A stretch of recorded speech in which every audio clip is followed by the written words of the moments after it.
Israel Satish from Darts Medical Academy, come on. So Renit is on June 21. Already అందరికీ పాకిపోయే ఉంటుంది విషయం. So already మనం last వీడియోలో చెప్పాము జూన్ 14 కానీ జూన్ 21 ఈ రెండిట్లోనే మ్యాక్సిమం అవుతుంది అని చెప్పాము. సో కాబట్టి జూన్ 21 అయింది. సో ఆల్మోస్ట్ 40 days టైం అయింది. ప్రతిసారి మెన్షన్ చేస్తాం 40 days కరెక్ట్గా 40 days టైమే ఉంది. సో ఈ 40 days టైంలో ఎవరైతే కరెక్ట్గా ప్రోగ్రామ్ నడుపుతారో వాడే విన్నర్, 100% వాడే విన్నర్. అండ్ పిల్లలు కూడా దయచేసి భయపడకుండా మేము చెప్పిన మాట విని మేము చెప్పిన ప్రోగ్రామ్ అవలంబించండి, ఫాలో అవ్వండి. డెఫినెట్గా మీరు అనుకున్న సీట్ వస్తుంది. రాదు అనేది విషయం పక్కన పెట్టండి. సో బోర్డర్లో ఉన్న వాళ్ళైనా సరే, ఆల్రెడీ అంతకుముందు వచ్చిన వాళ్ళైనా సరే, చాలా ఎక్కువ దూరంలో ఉన్న వాళ్ళైనా సరే ఎవ్వరు కూడా సంశయించద్దు. ఇమీడియట్గా కోచింగ్ ఇన్స్టిట్యూట్లో జాయిన్ అవ్వండి. అంతేగాని ఎవరో ఆన్లైన్లో చెప్తున్నారని చెప్పేసి అవి వినడం, డైరెక్ట్ టీచింగ్ చెప్పుకుంటూ డౌట్స్ క్లారిఫికేషన్ చేస్తేనే మనకి రావడం కష్టంగా ఉంది. ఆన్లైన్ కోచింగ్ ప్యాకేజెస్ తీసుకుంటే ఎలా వస్తుందండి? మన సిస్టమ్కి అలవాటు లేదు. అది మన తెలంగాణ కానీ ఆంధ్ర కానీ సిస్టమ్కి అంత అలవాటు లేదు, అంత సక్సెస్ రేట్ కూడా లేదు. ఇంకా ముందుకు పోకపోగా వెనక్కిపోతారు.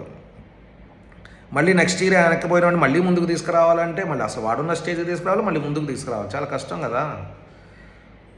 అది చెప్పాను. ఆన్లైన్ అంటే ఎప్పుడు అంటే ఓన్లీ పేరెంట్ దగ్గర ఉండి ప్రతిదీ ఆయన ఎడ్యుకేటెడ్ అయ్యి ఉండి నువ్వేం చేస్తావు, దీంట్లో ఎన్ని మార్కులు వచ్చినాయి, ఇది ఎందుకు పోయింది అని అనాలిసిస్ చేయండి. అప్పుడు ఇంకా అది బెస్ట్. దీనికంటే ఇంకా అది బెస్ట్. ఇక అది మనం ఉండలేరు కదా, ఎవరు పిన్ పాయింటెడ్గా వాళ్ళతో పాటు ఉండి కూర్చొని మొత్తం చేపిలేరు కదా. డౌట్స్ క్లారిఫికేషన్ ఎలా చేయగలరు? సో కాబట్టి నా ఉద్దేశం అయితే కోచింగ్ ఇన్స్టిట్యూట్స్కి ఏదైనా సరే వెళ్ళండి. బట్ మనమైతే ఫస్ట్ నుంచి మనకు తెలుసు సర్వీస్ ఓరియంటేషన్లో వెళ్తున్నాము. పూర్ పీపుల్కి చాలామందికి సేవ చేసాము. ప్లస్ బాగా మార్కులు వచ్చిన వాళ్ళకి 60,000కి సంవత్సరం మొత్తం కూడా మనం ఇచ్చిన సంఘటనలు ఉన్నాయి. కోచింగ్ ఫ్రీ ఇచ్చి ఓన్లీ హాస్టల్ ఫీజు తీసుకున్న సంఘటనలు చాలా ఉన్నాయి. ఇప్పుడు కూడా నామినల్గానే వెళ్తున్నాము. ఫీజు అంత ఎక్కువ తీసుకోకుండా మిగతాతో కంపేర్ చేస్తే చాలా తక్కువ ఫీజుతోనే వెళ్తున్నాము. అండ్ ఈ 40 రోజులకి ఆ ఫీజు అనేది చాలా చాలా నామినల్. ఎందుకంటే ఒకటి గుర్తుంచుకోండి, ఫస్ట్ పాయింట్ 385 నుంచి 395 మంది మన దగ్గర నుంచి ప్రతి ఇయర్ ఎగ్జామ్ రాస్తున్నారు, నీట్ ఎగ్జామ్. 3 సంవత్సరాల నుంచి కూడా 100 పైన మెడికల్ సీట్లు వస్తూ ఉన్నాయి. అంటే దాదాపుగా 25 నుంచి 30% సక్సెస్ రేట్ మన దగ్గర ఉంది. కార్పొరేట్లో ఎంత సక్సెస్ రేట్ ఉంది, మన దగ్గర ఎంత సక్సెస్ రేట్ ఉంది, అసలు ఈ 2 రాష్ట్రాల్లో ఈ సక్సెస్ రేట్ ఎక్కడైనా ఉందా? అండ్ దట్టు మన దగ్గర టౌన్లలో ఉండే పిల్లలు ఎవరు? కొంచెం మంచి మా అమ్మాయి మంచి చదువుతారు, మా అబ్బాయి మంచి చదువుతారు అనగానే ఎమ్మటే హైదరాబాద్. అసలు ఆలోచించదు, ఖమ్మంలో అసలు కాలేజ్ ఉందా అనేది కూడా ఆలోచించదు. హైదరాబాద్ కార్పొరేట్ పోతాం. మరి నా దగ్గర ఉన్న రిమైనింగ్ పిల్లలతో వీళ్ళతో ఇంత సక్సెస్ సాధించాను అంటే మరి నా ప్రోగ్రాం కంటే ఎంతమంది ప్రోగ్రాం మంచిగా ఉంటుంది అన్నట్టు. 100% మంది బెస్ట్ ప్రోగ్రాం కదా. సో ఈ విషయంలో అయితే డాక్టర్స్ మెడికల్ అకాడమీ అనేది మగాడండి, 100%. అలాంటి ఇన్స్టిట్యూట్ నామినల్ ఫీజు అంటే ఏ రిజల్ట్ సక్సెస్ రేటు లేని ఇన్స్టిట్యూట్స్ కన్నా కూడా తక్కువ తీసుకుంటూ మనం కోచింగ్ ఇవ్వడం జరుగుతుంది.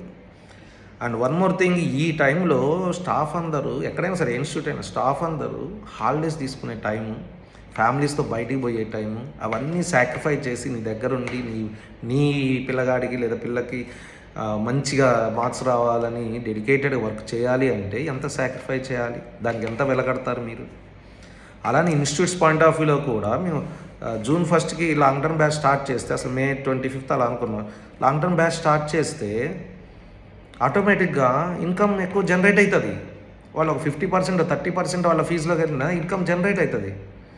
ఇప్పుడు మరి జూలై 1st దాకా లాంగ్ టర్మ్ వచ్చే ఛాన్స్ లేదు. మరి ఈ 1.5 month ఇన్కమ్ ఎక్కడి నుంచి జనరేట్ అవుతుంది, ఎట్లా మెయింటెనెన్స్ అవ్వాలి, ఈ చిన్న చిన్న వేలతో అవుతుందా? ఇవన్నీ కూడా ఆలోచించుకోండి, ఓకేనా?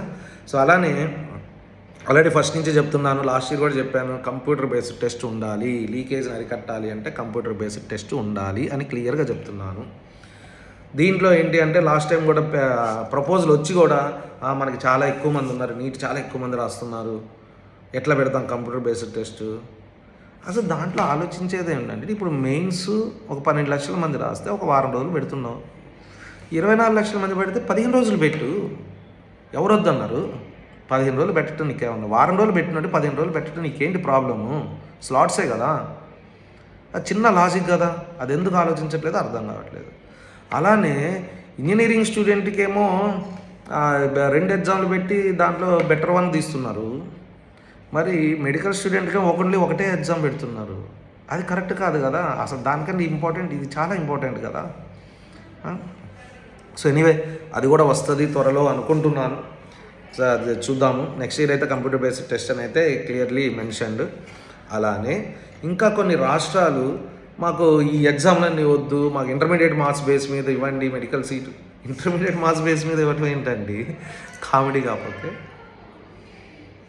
ఇప్పుడు దీంట్లో లీకేజ్ అవుతుంది కాబట్టి ఇంటర్మీడియట్ మార్క్స్ మీద ఇవ్వండి అంటున్నారు. ఇంటర్మీడియట్ పేపర్స్ లీకేజ్ కావా? ఇంటర్మీడియట్ మార్క్స్లో మార్క్స్ కాపింగ్ మీరు అరికట్టగలరా? ఏం అరికట్టగలరు? మాన్యువల్ కరెక్షన్ని మీరు 100% పర్ఫెక్ట్ చేయించగలరా? ఇప్పుడు ఇంజనీరింగ్కి ఎంట్రన్స్ కావాలి, స్టేట్లో ఉన్న ఇంజనీరింగ్ కాలేజీల్లో కూడా ఎంట్రన్స్ కావాలి, లాకి ఎంట్రన్స్ కావాలి, సివిల్స్కి ఎంట్రన్స్ కావాలి. ఈవెన్ 10th క్లాస్ అయిపోయినోడు ఇంటర్మీడియట్గా రెసిడెన్షియల్లో గవర్నమెంట్ రెసిడెన్షియల్లో జాయిన్ కావాలన్నా ఎంట్రన్స్ కావాలి, పాలిటెక్నిక్ కావాలన్నా ఎంట్రన్స్ కావాలి. బట్ మనందరి ప్రాణాలను కాపాడాల్సిన డాక్టర్ వృత్తికి మాత్రం ఎంట్రన్స్ అవసరం లేదా? సో కాబట్టి దీనికి కూడా ఎంట్రన్స్ ఉండాలని నేను అభిప్రాయపడుతున్నాను. 100% ఎంట్రన్స్ ఉంటుందని అనుకుంటున్నాను. ఒకవేళ ఎంట్రన్స్ తీసేస్తే కనుక ఫస్ట్ ఉద్యమించేది నేనే, హంగర్ స్ట్రైక్ చేసేది కూడా నేనే. ఇక్కడ ఒక వ్యవస్థ బాగుపడాలి అంటే ఒక వ్యక్తి పోయినా పర్వాలేదు అనేది నా కాన్సెప్ట్. సో ఎనీవే మన పిల్లలు ఆల్రెడీ కొంతమంది వచ్చారు, కోచింగ్ కూడా ఆల్రెడీ స్టార్ట్ అయింది. రేపు afternoon 1:30 to 4:30 everyday. First 10 days alternate days grand test, తర్వాత ఎవ్రీడే గ్రాండ్ టెస్ట్ 1:30 to 4:30. రేపు గ్రాండ్ టెస్ట్ పేపర్ కూడా రెడీ అయింది. మేమందరం సిద్ధంగా ఉన్నాం. మరి మీరు సిద్ధమా? రండి, let us work together, let us do our level best for the benefit of our children. This royal Satish Babu dots medical academy. Come on.